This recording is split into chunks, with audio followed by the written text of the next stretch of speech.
গল্পকথন by Kallol chapter 2-তে আমাদের আজকের নিবেদন বুদ্ধদেব বসুর লেখা রেখাচিত্র।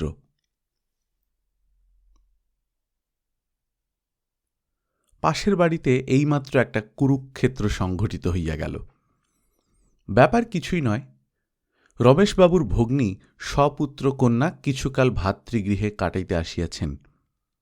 আজ কোনো কারণে সকালে চায়ের সময়ই সমস্তটা দুধ খরচ হইয়া যাওয়াতে তাহার পুত্রের জন্য কিছু অবশিষ্ট ছিল না।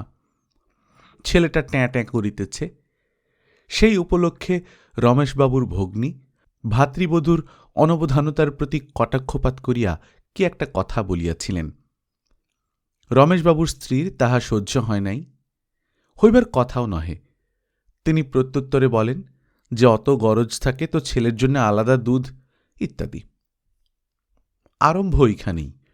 কিন্তু উভয় মহিলা ঘণ্টাধিককাল আকাশ বিদারণ চিৎকার করিয়া আমাদের অর্থাৎ নিকটতম প্রতিবেশীদের কাছে ইহা প্রমাণ করিয়া ছাড়িলেন যে রমেশবাবুর স্ত্রীর মন অত্যন্ত ছোট, গৃহলক্ষ্মীর আদর্শানুযায়ী আতিথেয়তার অভাব তাহার ঘোরতর, এবং রমেশবাবুর ভগ্নী অত্যন্ত কুটিল ও স্বার্থপর।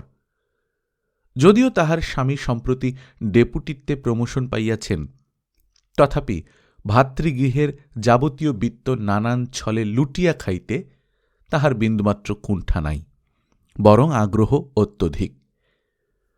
প্রসঙ্গক্রমে আরও যেসব কথা উঠিল তাহা এখানে বলা যায় না। শুনিলাম রবীন্দ্রনাথের কাব্য ফেলিয়া এই বাক বিতণ্ডার প্রতি কর্ণ এবং মনোসংযোগ করিতেই হইল। এতক্ষণে সব ঠান্ডা হইয়াছে।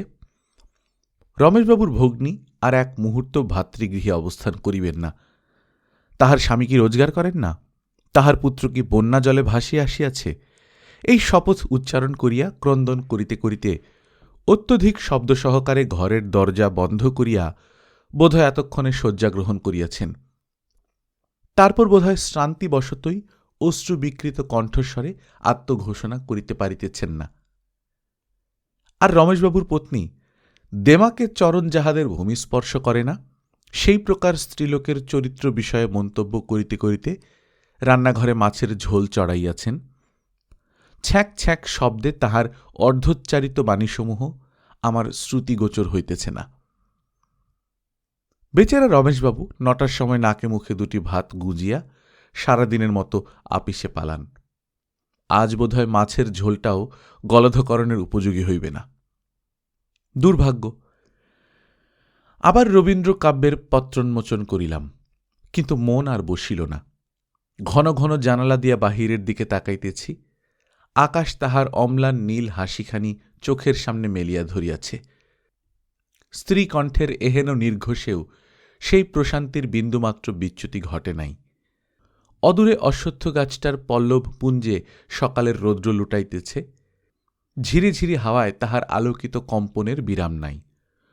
মোড়ের ল্যাম্পপোস্টের মাথায় একটা ছোট পাখি এতক্ষণ নিরুদ্বেগে বসিয়াছিল।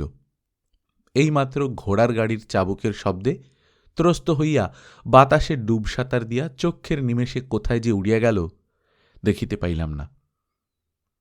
মেয়ে স্কুলের গাড়ি আসিয়া থামিল।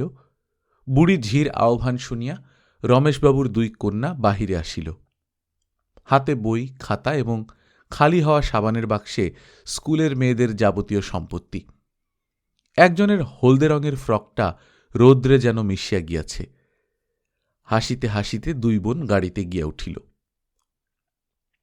ওই মেয়ে দুটির হাসি, এই গভীর নীল আকাশ আর অশ্বত্থের পত্রলিপ্ত আলোক ছটা, এই সব মিলিয়া মিশিয়া আমার মনে অকস্মাৎ মোহ বিস্তার করিল।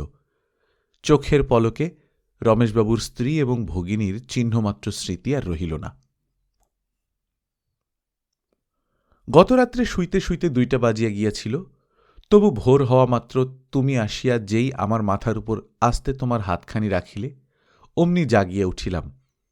শুনিলাম তুমি বলিতেছ, এখনো ঘুম থেকে কেউ ওঠেনি, চলো না এই ফাঁকে একটু বেরিয়ে আসি। অসম্পূর্ণ নিদ্রার শৈথিল্য মুহূর্তে ঝাড়িয়া ফেলিয়া উঠিলাম। আশ্বিনের ভোরের হাওয়ায় শেফালি শাখার মতো ঈষৎ শিহরিয়া তুমি বলিলে, একটু শীত না? তারপর আমার কোনো উত্তরের অপেক্ষা না রাখিয়াই আমার চাদরটা 3 ভাঁজ করিয়া গায়ে জড়াইয়া নিলে।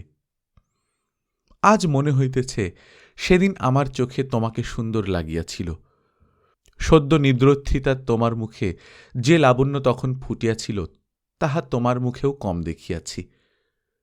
উষা সঙ্গমে পূর্ণিমার চাঁদের মুখের সবশেষ হাসিটুকু যেমন ক্ষণিক, তেমনি ক্ষণিক, হয়তো তেমনি অলীক সেই সৌন্দর্য, যাহা তোমার ঠোঁটে, তোমার মুখে, তোমার চোখের পাতায় সেদিন দেখিয়াছিলাম। দিনের আলোয় তাহা ম্লান হইয়া যায়, মানুষের জাগ্রত কণ্ঠস্বর তাহাকে মুছিয়া ফেলে। দেবতার ভাষা যদি জানিতাম, তাহা হইলে সেদিন তোমাকে জানাইতে পারিতাম আমার চোখে এই শুভ্র আশ্বিনের একটি প্রভাতে কত যে সুন্দর তোমাকে লাগিল। বাহিরে আসামাত্র বাতাসে এমন একটি মদির গন্ধ পাইলাম, যাহাতে এক মুহূর্তে আমাদের তন্দ্রার জরিমা নিঃশেষে কাটিয়া গেল। সে গন্ধ শেফালির না শিশিরের, তৃণগুচ্ছের না পথধূলির, তাহা সেদিনও নির্ণয় করিতে পারি নাই, আজও ঠিক মনে করিতে পারি না। কে জানে, হয়তো তোমার এবং আমার জীবনের ওই একটি প্রভাত পাঠাইবেন বলিয়া বিধাতা আকাশের গায়ে তাহারই আনন্দের সৌরভ মাখাইয়া আমাদিগকে আশীর্বাদ করিয়াছিলেন। সেই সৌগন্ধ নিঃশ্বাসে গ্রহণ করার সঙ্গে সঙ্গে আমরা যেন সত্য সত্যই জাগিয়া উঠিলাম। জাগরণ ক্লান্ত রজনীর পরে প্রভাত যে আলস্য নিয়ে আসে, আমাদের দেহ মন হইতে মুহূর্ত মধ্যে তাহা খসিয়া পড়িল। পূর্বাঞ্চলে আকাশের স্ফটিক পাত্র যেমন আরক্তিম আলোকের মদিরায় ভরিয়া ভরিয়া উঠিতেছিল, আমাদের দেহ মনের সকল অভাব, সমস্ত শূন্যতা তেমনি যেন প্রাণের জোয়ারে উপপ্লাবিত হইতেছে। আমি যে বাঁচিয়া আছি, অত বড় একটা আকাশের নিচে দাঁড়াইয়া যে নিঃশ্বাস নিতে পারিতেছি, চলিবার সময় আমার পায়ের তলা হইতে যে মাটি সরিয়া যাইতেছে না, ইহারই জন্য বিস্মিত কৃতজ্ঞতার আমার যেন অন্ত ছিল না সেদিন। মনে হইয়াছিল এই প্রথম বাঁচিলাম, এবং এও সত্য যে বাঁচা মানে যে কতখানি বাঁচা তাহা তেমন করিয়া আর কখনো অনুভব করি নাই। তুমি বলিলে, চলো রমনার দিকে। সারাটা পথ যে কি কথাবার্তা হইয়াছিল, আজ তাহা একেবারেই ভুলিয়া গিয়াছি। সেই সকালবেলাটিতে কথা কহিবার কতটুকুই বা প্রয়োজন ছিল। তুমি হয়তো বলিয়াছিলে, বাহ, সুন্দর কুকুরটা, কিংবা এ বাড়িটায় কে থাকে জানো, কিংবা চলো ওই বাগানে কিছু ফুল চুরি করা যাক। এমনও হইতে পারে যে চলিতে চলিতে হঠাৎ এক সময় তুমি বলিয়া উঠিয়াছিলে, আজ মঙ্গলবার। তারপরেই যদি তুমি বলিয়া বসিতে যে 2 আর 2 যোগ করিলে 4 হয়, তাহা হইলেও আমি একটু বিস্মিত হইতাম না। পাশাপাশি চলিতেছিলাম, আমার আঙুলে মাঝে মাঝে তোমার আঙুলের স্পর্শ, আর তোমার মুখ দেখিবার জন্য যখনই দৃষ্টিক্ষেপ করিয়াছি, তখনই দেখিয়াছি তুমিও আমার মুখের উপর তোমার দৃষ্টি আনিয়া রাখিয়াছ। দুজনেই হাসিয়া মুখ ফিরাইয়া নিয়াছি। তার পরক্ষণেই তুমি হয়তো বলিয়াছ, এবার ফেরা যাক। এই কথা লেখার সঙ্গে সঙ্গে মনে হইল তোমার কণ্ঠস্বর যেন শুনিতে পাইলাম। এই মুহূর্তে যেন তুমি আমার কাছে আসিয়া কিছু বলিলে। সেই দিন তোমার যে কথাগুলি ভোরের বাতাসে কাঁপিয়া কাঁপিয়া মিশিয়া গিয়াছিল, আজিকার বাতাসেও যেন সেই ধ্বনির তরঙ্গ উঠিয়া মিলাইয়া গেল। কিন্তু সেদিন কি ওইসব ছাড়া আর কিছুই আমাদের বলার ছিল না? অথচ আশ্চর্য এই, কোনো অতৃপ্তিও ছিল না আমাদের মনে। ওইসব তুচ্ছ কথাতেই আমরা পরিপূর্ণ ছিলাম। চলার সুখকর পরিশ্রমে তোমার মুখে স্বাস্থ্যের দীপ্তি ফুটিয়া উঠিয়াছে। শীতল বাতাস উষ্ণ হইয়া উঠিল। আকাশের পাত্র যেন তরল সোনায় ফাটিয়া পড়িতেছে। ঘাসের মাথায় রূপালী শিশির শুকাইয়া আসিল। না, হঠাৎ মাথা ঝাঁকিয়া গায়ের চাদর খুলিয়া আমার হাতে দিলে। তোমার কালো চুলে রৌদ্র একরাশি সোনার ফুল ফেলিয়া দিয়া গেল। তোমার চোখের স্বচ্ছ কালো আয়নায় আকাশের আলো প্রতিফলিত দেখিলাম। মনে হইল তোমার আর আমার এই মিলিত মুহূর্তটির তুলনা নাই। মনে হইল এক নিঃশ্বাসে জন্ম জন্মান্তরের জীবন আমরা একই সঙ্গে পান করিলাম। তারপর ফিরিবার মুখে মঞ্জুশ্রীর সঙ্গে দেখা। মঞ্জুশ্রী যে সে মেয়ে নয়। তার বাবা শহরের একজন বড় ডাক্তার, মোটর গাড়ি আছে, তদুপরি রূপের জন্য খ্যাতি আছে তাহার। তোমাকে কোথায় কবে আধ ঘণ্টার জন্য দেখিয়াছিল, কিন্তু মেয়েদের মধ্যে বন্ধুতা নাকি অত্যল্প সময়েই গাঢ় হয়। তাই তোমার সঙ্গে কিয়ৎকাল আলাপ করিবার এই সুযোগ সে হারাইল না। আমি রামকৃষ্ণ পরমহংস অপেক্ষাও গভীরতর ঔদাসীন্য দেখাইয়া একটু দূরে দাঁড়াইয়া রহিলাম। শ্রীমতী মঞ্জুশ্রী আমার পৃষ্ঠদেশের প্রতি কয়েকটা কটাক্ষপাত করিতেছেন সন্দেহ হইল, কিন্তু সন্দেহ ভঞ্জনের জন্য মুখ ফিরাইয়া তাকাইলাম না। পরে তুমি হাসিতে হাসিতে বলিলে, ও নিশ্চয়ই ঢের বিষ ছড়াবে, অর্থাৎ কেলেঙ্কারি রটাবে। রটাক, কথায় তো আর ফোসকা পড়ে না। আর যদি কেলেঙ্কারি কিছু হয়েই যায় তাহলে তো ভয়ই থাকল না। তুমি আর আমি দূরে কোথাও চলে যাই না, চলো। এডেন কি এডিনবরা, যেখানেই হোক। পারবে না আমায় নিয়ে যেতে? এখনই চলো না, এক্ষুনি কোথাও চলে যাই। বাড়ি আর নাই ফিরলাম। একটু চুপ করিয়া থাকিয়া গম্ভীর মুখে তুমি উত্তর দিলে, না, সে হয় না, এখন টাকা নেই। কিন্তু মঞ্জুশ্রী কি বলে জানো? মঞ্জুশ্রীর কাহিনী বলিতে বলিতে হাসির তরঙ্গে তোমার সারা শরীর আন্দোলিত হইল। মুখে আঁচল গুজিয়া সেই হাস্যরোধ করিবার সে কি নিষ্ফল চেষ্টা। হাসি জিনিসটা ব্যাধির চেয়েও সংক্রামক। মঞ্জুশ্রীর কোনো বচনে বা আচরণে এমন কোনো বিসদৃশ্যতা নিশ্চয়ই ছিল না যাহার কারণে হাসি এমন দুর্বার হইয়া উঠিতে পারে। কিন্তু তবু পরাস্ত বিপক্ষের মতো আমিও হাসিতে হাসিতে পথের মধ্যেই একবার বসিয়া পড়িলাম। হাওয়ার গায়ে হাসির শিলা ছুঁড়িতে ছুঁড়িতে তুমি ঘরে গিয়া ঢুকিলে। হাসিতে হাসিতে তোমার পেছনে আমি ঢুকিলাম। সবাই জিজ্ঞাসা করিল, কিরে, অত হাসির কি হল? তুমি বলিলে, পথে দেখলাম এক ভদ্রলোক হিমের ভয়ে ছাতা মাথায় চলেছেন। ঘরে সশব্দে স্টোভ জ্বলিতেছে। টোস্ট রুটির গন্ধে যত রাজ্যের ক্ষুধা যেন দাও দাও করিয়া জঠরে জ্বলিয়া উঠিল। ক্ষুধা জিনিসটা যে কত উপাদেয় এবং তাহার নিবৃত্তি যে কত তৃপ্তিকর, তাহা সেদিন আমরা যেমন বুঝিয়াছিলাম তেমন আর কে কবে বুঝিয়াছে। সেদিন ভাবিয়াছিলাম, প্রভাতের আকাশের এমন কি মোহ আছে যাহা সমস্ত জীবনটাকে চক্ষের পলকে আস্বাদে সৌরভে মাধুর্যে আনন্দে এতখানি ভরিয়া তুলিতে পারে। কিন্তু আজ মনে হইতেছে যে সেই একটি উজ্জ্বল সকালবেলায় যৌবনের দেবতা কখন অলক্ষিতে আমাদের ললাটে তাহার কল্যাণ স্পর্শ রাখিয়াছিলেন, তেমন মুহূর্ত জীবনে আর আসিবে না। আজ আবার আশ্বিন আসিয়াছে। আকাশের নীলিমা সূর্যকিরণে সেদিনের মতোই প্লাবিত হইল। শেফালি গন্ধে বাতাস তেমনি উতলা হইয়া ফিরিতেছে, কিন্তু যৌবনের দেবতা আজ বিদায় লইয়াছেন। আর তুমি আজ ঠিক এই মুহূর্তে তুমি কি করিতেছ, আমি মোটামুটি এখানে বসিয়াই তাহার বিবরণ দিতে পারি। সেই তুমি যে আমাকে বলিয়াছিলে যে এডেন কিংবা এডিনবরায়। হঠাৎ শুনিলাম রাস্তায় আমার নাম ধরিয়া কে ডাকিতেছে। তাড়াতাড়ি বাহিরে আসিয়া দেখি রমেশবাবু। তাহার শার্টের উপর টাই লাগানো, পরনে ধুতি, পায়ে মোজা এবং চটি জুতা। ভদ্রলোক একেবারে আমার হাত ধরিয়া বলিলেন, শিগগির আসুন একবার, আমার আর বলিতে হইল না। আমি তাহার সঙ্গে সঙ্গে ছুটিলাম। মনে মনে কল্পনা করিলাম, আফিং না দড়ি, যদি আফিং হয়। কিন্তু ঘটনাস্থলে উপস্থিত হইয়া দেখিলাম ব্যাপার তেমন গুরুতর নহে। অত্যধিক স্নায়বিক উত্তেজনাবশত ভদ্রমহিলা মূর্ছা গিয়াছেন মাত্র। হয়তো তাহার হিস্টিরিয়াও আছে।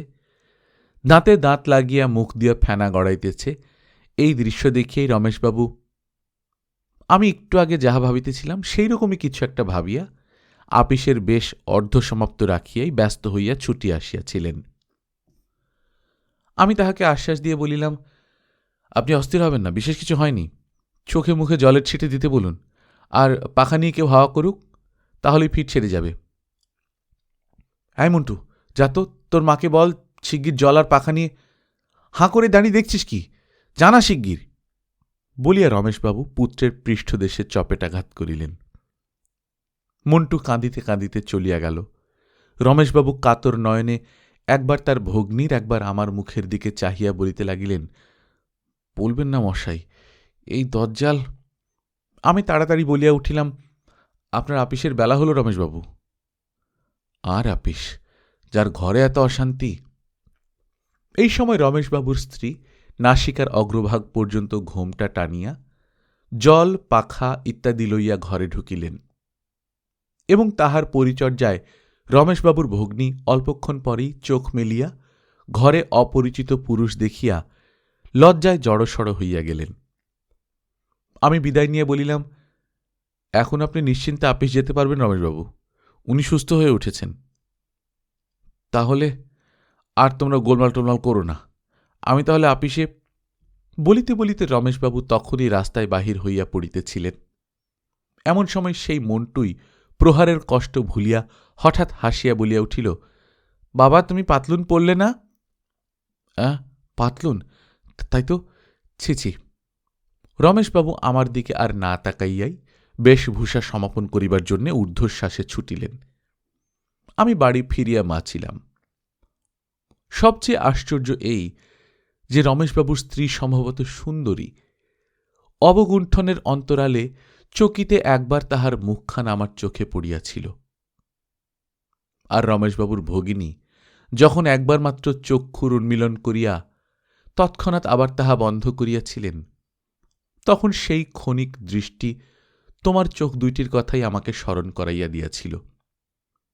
ইহাদেরই মতো তুমিও কি একজন নারী নও?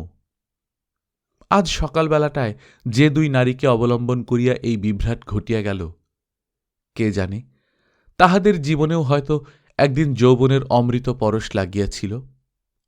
8, 10, 12 কিংবা 15 বছর আগে অন্য দুটি তন্বী চঞ্চল তরুণী হয়তো একদিন দুর্নিবার হাস্যোচ্ছ্বাসে কোনো এক প্রভাতকালে লুটাইয়া পড়িয়াছিল, তোমার মতোই। আজ থেকে 5, 7, 10 কিংবা 12 বছর পরের তোমাকে কল্পনা করিতেছি। তোমার কণ্ঠে আর অফুরন্ত আনন্দ ঝরে না, সংসারের কর্কশতায় তাহার অবসান ঘটিয়াছে। সেই শুভ্র সকালবেলাটি তোমার মনে কোনো চিহ্ন রাখে নাই। মঞ্জুশ্রীকে ঠাট্টা করিতে তুমি ভুলিয়া গিয়াছ। এখন পৃথিবীর যাবতীয় মঞ্জুশ্রীদের সন্তোষ বিধানই তোমার দৈনন্দিন কর্তব্য। কিন্তু সৌভাগ্যের বিষয় এই যে ব্যক্তি তোমার চিৎকারে উত্ত্যক্ত হইয়া ধুতির সঙ্গে টাই পরিয়াই আপিসের দিকে ছুটিবে, সেই ব্যক্তি আমি নই। তোমার যৌবনের একটি উজ্জ্বল শুভক্ষণ আমাকে দিয়াছিলে, তাহাই আমার যথেষ্ট, তাহাই আমার আজীবনের স্মৃতিমন্থন উপহার। আবার আমার মন বাহিরের আকাশের মতোই নির্মল হইয়া উঠিল। যে বিচ্ছেদকে অভিশাপ বলিয়া এতদিন জানিয়াছি, আজ তাহাকেই আশীর্বাদ রূপে বরণ করিয়া লইলাম।